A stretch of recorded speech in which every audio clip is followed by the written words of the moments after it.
ಬಾಗಲಕೋಟೆ ಮತೀಯವಾಗಿ ಒಂದು ಕಾಲಘಟ್ಟದಲ್ಲಿ ಸೂಕ್ಷ್ಮ ಪ್ರದೇಶವಾಗಿತ್ತು.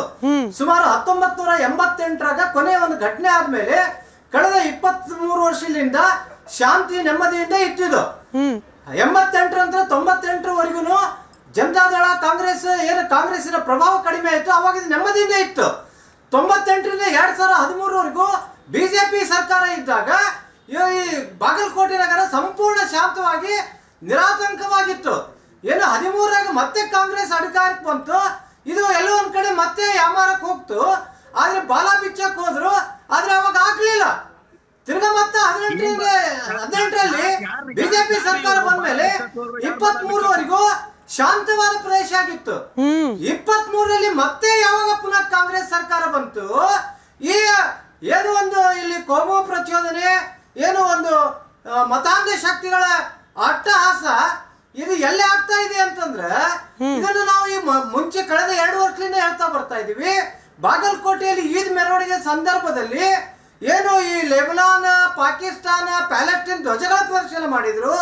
ಆವಾಗಲೇ ನಮ್ಮ ಕಾರ್ಯಕರ್ತರು ದಾಖಲೆಗಳ ಸಮೇತ, ಕೋರ್ಟ್ಗಳ ರೂಲಿಂಗ್ ಸಮೇತ ಮಾನ್ಯ ಪೊಲೀಸ್ ಇಲಾಖೆಗೆ ಹೋಗಿ ದೂರು ಸಲ್ಲಿಸಿದಾಗ ಏನಾಗಿಬಿಟ್ಟಿದೆ ಅಂದ್ರೆ, ಇವತ್ತಿನ ಪೊಲೀಸ್ ಕಾರ್ಯಾಲಯ, ಪೊಲೀಸ್ ಸ್ಟೇಷನ್ಗಳು ಕಾಂಗ್ರೆಸ್ ಕಾರ್ಯಾಲಯಗಳಾಗ್ಬಿಟ್ಟಿದಾವು.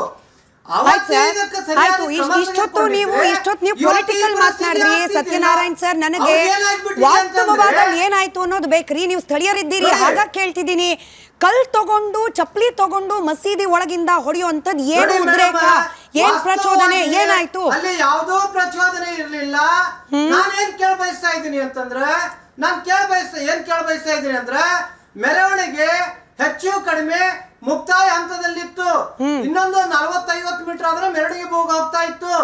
4 ಕಿಲೋಮೀಟರ್ ಮೆರವಣಿಗೆ ಆದಾಗ ಎಲ್ಲೂ ಏನೂ ಆಗ್ಲಾರ್ದಾಗ ಈ ಏನು ಮಸೀದಿ ಮುಂದೆ ಬಂದಾಗ ಕಲ್ಲು ತೂರ್ತಾರ, ಚಪ್ಪಲಿ ತೂರ್ತಾರ. ಯಾವ್ದು ಪ್ರಚೋದನೆ? ನಮ್ದೇನ್ ಪ್ರಚೋದನೆ ಇತ್ತಲ್ಲೇ? ಆಮೇಲೆ ಇವರು ಪ್ರೇಯರ್ ಮುಗಿದು ಹೋಗಿತ್ತು. ಪ್ರೇಯರ್ ಮುಗಿದು ಸುಮಾರು ತಾಸುಗಳಾಗಿದ್ವು. ಆದ್ರೆ ಇವ್ರು ಅಲ್ಲೇ ಕಾಯ್ಕೊಂಡು ಕುಂತು ಆ ಮೆರವಣಿಗೆ ಮೇಲೆ ಕಲ್ಲೆಸೆಯೋದು, ಚಪ್ಪಲಿ ಎಸೆಯೋದು ಮಾಡಿದ್ದು ಪೂರ್ವನೇ. ಪ್ರಶ್ನೆ ಸಾದಿಕ್ ಪಾಷಾ ಅವರೇ, ಮಸೀದಿ ಒಳಗಡೆ ಕಲ್ಲಿಗೇನ್ ಕೆಲಸ? ಮಸೀದಿ ಒಳಗಡೆ ಪ್ರಾರ್ಥನೆ ಮಾಡಕ್ ಹೋದವರು ಕಲ್ ತಗೊಂಡು ಮತ್ತೊಂದು ಸಮುದಾಯದ ಪ್ರಾರ್ಥನೆ ಮೇಲೆ, ಮೆರವಣಿಗೆ ಮೇಲೆ ಕಲ್ಲು ಹೊಡೆಯುವಂತ ಮನಸ್ಥಿತಿಗೆ ಕಾರಣವಾಗ್ತಿರೋದು ಯಾರು? ಯಾರು ಕಳಿಸ್ಕೊಡ್ತಿದ್ದಾರೆ ಮಸೀದಿ ಒಳಗಡೆ ಇನ್ನೊಂದು ಧರ್ಮದ ಮೆರವಣಿಗೆ ಮೇಲೆ ಕಲ್ಲೆಸಿರಿ, ದೇವ್ರ ಮೇಲೆ ಕಲ್ಲೆಸಿರಿ, ಭಕ್ತರ ಮೇಲೆ ಕಲ್ಲೆಸಿರಿ ಕಲ್ಸ್ಕೊಡ್ತಿರೋದು ಯಾರು? ಸಾದಿಕ್ ಪಾಷಾ ಅವರೇ. ಮೇಡಮ್ ನೋಡಿ, ಫಸ್ಟು ನಮಗೆ ರಂಜಾನ್ ತಿಂಗಳು ತುಂಬ ಶಾಂತಿಯಾಗಿ ನಾವು ಮಾಡಬೇಕು. ಜೋರಾಗಿ ಶಬ್ದಾಗಿ ಯಾರಿಗೆ ನಾವು ಮಾತಾಡಬಾರ್ದು, ಆ ಥರ ನಾವು ನಡಿಬೇಕು. ರಂಜಾನ್ ಅಂದರೆ ಏನ್ರಿ ನಗಿತೀರಾ ನೀವು? ನಾನು ಹೇಳ್ತೀನಿ, ನಗಿಯೋದೇನು ನೀವು? ಬಾಯ್ ತೋರಿಸ್ತಾ ಬಿದ್ದೆ ಇದ್ದೆ, ನಿಮ್ಗೆ ಹಲ್ಲಿದ್ದೆ ನೋಡ್ತಾ ಇದ್ದೀನಿ. ನೋಡಿ ನೋಡಿ ನೋಡಿ, ಕೇಳಿಸ್ಕೊಡ್ರಿ ಫಸ್ಟು, ಕೇಳಿಸ್ಕೊಡ್ರಿ ಫಸ್ಟು. ಇದೇ ಗೊತ್ತು ನೋಡಿ, ಇದೇ ನಿಮ್ದು, ಇದು ನಿಮ್ಮ ಪದ್ಧತಿ ಇದೆ. ಸಾದಿಕ್ ಪಾಷಾ ಅವ್ರ ವಾಯ್ಸ್ ಮಾತ್ರ ಮುಂದುವರಿಸಿ ಸರ್. ನೋಡಿ ಮೇಡಮ್, ನೋಡಿ ಕಲ್ಲು ಅಲ್ಲಿಂದ ಹೊಡೆದಿದ್ದಾರಲ್ಲ, ತುಂಬ ತಪ್ಪು, ದೊಡ್ಡ ತಪ್ಪು ಮಾಡಿದ್ದಾರೆ. ಅದು ಅವ್ರಿಗೆ ಪೊಲೀಸ್ ಕ್ರಮ ತಗೊಂಡಿದ್ದಾರೆ. 8 ಜನಕ್ಕೆ ಅರೆಸ್ಟ್ ಮಾಡಿದ್ದಾರೆ. ಯಾರು ಇವನು ಕಲ್ಲು ಇದಾಗ್ದ ಅವನನ್ನು ಹಿಡಿದಿದ್ದಾರೆ. ನೋಡಿ ಮೇಡಮ್, ಇದು ಒಂದು ನಮ್ಮ ಕರ್ನಾಟಕದಲ್ಲಿ ಆಗಲಿ ನಮ್ಮ ಭಾರತದಲ್ಲಿ ನಿನ್ನೆ 3 ಜಾಗನಲ್ಲಿ ಆಗಿದೆ. ಸೇಮ್ ಇದೆ. ಮಧ್ಯಪ್ರದೇಶನಲ್ಲಿ ಆಗಿದೆ, ಹೈದರಾಬಾದ್ನಲ್ಲಿ ಆಗಿದೆ, ಕರ್ನಾಟಕದಲ್ಲಿ ಆಗಿದೆ.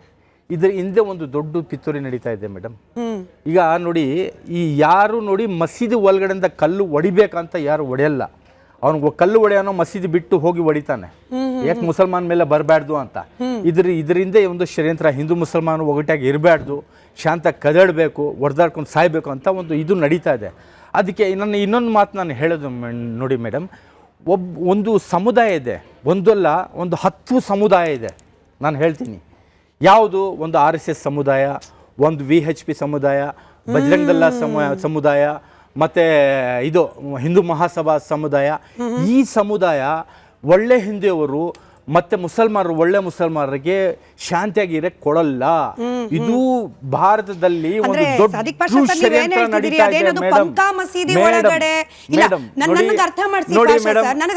ನೋಡಿ ಬಾಗಲಕೋಟೆಯ ಪಂಕಾ ಮಸೀದಿ ಒಳಗಡೆ RSS ನವರು ಹೋಗಿ ಮೇಡಮ್ ಪ್ರಚೋದನೆ, ಪಂಕಾ ಮಸೀದಿ ಒಳಗೆ VHP ಅವರು ಕಲ್ ಕೊಟ್ರ. ಒಂದೇ ತರ ಹಿಂದೂಗಳು ಇರಲ್ಲ. ಅಲ್ಲಲ್ಲ ತನ್ಸೀರು ಅಲ್ಲಿ ಕಲ್ಲು ಹೊಡೆದ ತನ್ಸೀರು RSS ನಲ್ಲಿ ಶಾಖೆಗೆ ಹೋಗ್ತಾ ಇದ್ದಾರೆ ಸರ್. ಬಜರಂಗ್ ದಳ ಮೆಂಬರ್ ಅವರು. ಓ ಮೈ ಗಾಡ್, ನನಗೆ ಗೊತ್ತಿರಲಿಲ್ಲ ಪಾಷಾ ಸರ್. ಹೇಳ್ತೀನಿ ಮೇಡಮ್, ಏನಂದ್ರೆ ನೋಡಿ, ಪರಿಶೋಧನೆ ಅಲ್ಲಿ ನಮಾಜ್ ನಡೀತಾ ಯಾರು? ಅಲ್ಲ ಮೇಡಮ್ ನೋಡಿ, SP ಹೇಳಿದ ತನ್ಸೀರ್ಗೆ ಪ್ರಚೋದನೆ ಕೊಟ್ಟವ್ರು ಅವ್ರು ಯಾರು? ಹೇಳಿದ್ರೆ ಎಲ್ಲ SP ಕೇಳ್ತೀರಾ, ಹೇಳಿದ ನನಗೆ ಹೇಳಕ್ಕೆ ಕೊಡಲ್ಲ ಮೇಡಮ್. ನೀವು ಹೇಳಿದ್ದು ಪ್ರಶ್ನೆಗೆ ಕಾರಣವಾದ್ರೆ ನಾನು ಕೇಳ್ತೀನಿ ಸರ್, ಪ್ರಶ್ನೆ ಹೇಳಿ ಹೇಳಬೇಕಲ್ಲ. ಹೇಳಿ ನೀವು ತನ್ಸೀರಿಗೆ ಯಾರು? RSS VHP ನ ಬಜರಂಗ್ ದಳನ ಪ್ರಚೋದನೆ ಕೊಟ್ಟಿದ್ದು? ನೋಡಿ ಅಲ್ಲಿ ನೋಡಿ, ತರಾಬಿ ನಮಾಜ್ ಅಂತ ಹೇಳ್ತಾರೆ.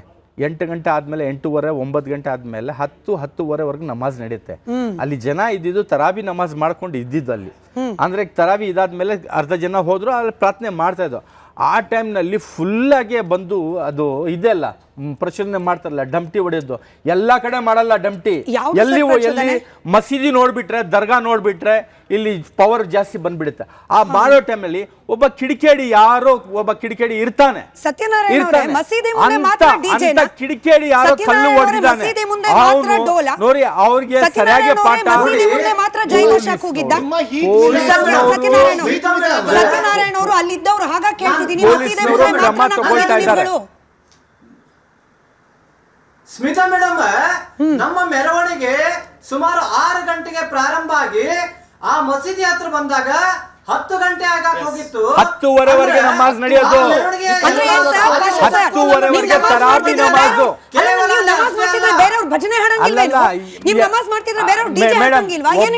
ನೋಡಿ, ಒಬ್ಬರೊಬ್ರು ಸಪೋರ್ಟ್ ಮಾಡ್ಕೊಂಡು ಹೋಗ್ಬೇಕು.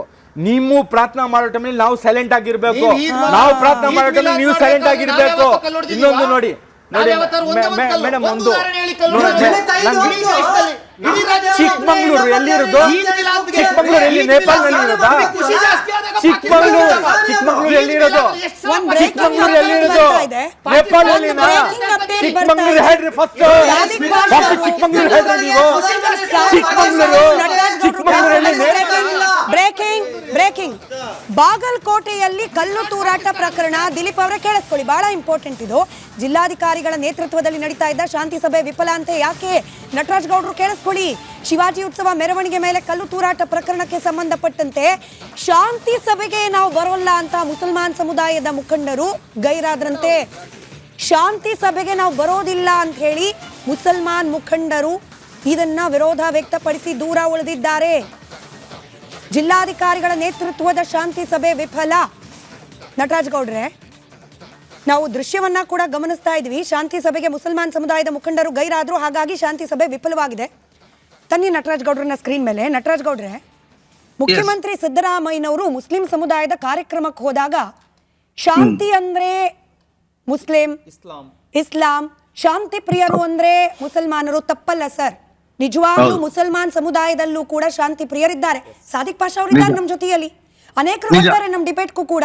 ಆದ್ರೆ ಅದೇ ಸಮುದಾಯದ ಮುಖಂಡರು ಕಲ್ಲು ಹೊಡೆದವ್ನು ಸರಿ ಸರ್, ಕಿಡಿಗೇಡಿ, ಜೈಲಿಗೆ ಹಾಕಿದ್ದೀರಾ ಸರಿ. ಈಗ ಮುಸ್ಲಿಂ ಮುಖಂಡರು ಶಾಂತಿ ಸಭೆಗೂ ನಾವು ಹೋಗೋಲ್ಲ ಅಂದ್ರೆ ಇವ್ರು ಇನ್ನೆಂತ ಶಾಂತಿ ಪ್ರಿಯರು? ಇವ್ರು ಇನ್ನೆಂತ ಶಾಂತಿಯನ್ನ ಪ್ರತಿಪಾದನೆ ಮಾಡುವವರು?